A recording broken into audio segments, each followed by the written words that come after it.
Polavaram project నిర్మాణంతో వరద ముంపును ఎదుర్కొంటున్న బాధితులకు ప్రభుత్వం అండగా ఉంటుందని ఏపీ మంత్రులు వెల్లడించారు. ముఖ్యమంత్రి ఆదేశాల మేరకు ప్రతి కుటుంబానికి 3,000ను అందిస్తామని ప్రకటించారు. ఏపీ వ్యాప్తంగా భారీ వర్షాలు కురుస్తున్నాయి.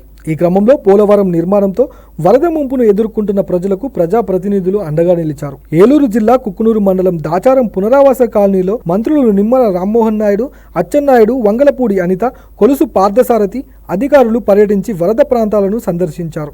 ఈ సందర్భంగా పునరావాస కాలనీలో నిర్వాసితులతో మంత్రులు భేటీ అయ్యారు. కాలనీలో నెలకొన్న సమస్యలను అడిగి తెలుసుకున్నారు. ఇంకా తమకు R&R నిధులు జమ కాలేదని నిర్వాసితులు మంత్రులకు వివరించారు. 16 గ్రామాల ప్రజలను పునరావాస కేంద్రాలకు తరలించాలని అక్కడి అధికారులకు ఆదేశాలు జారీ చేశారు.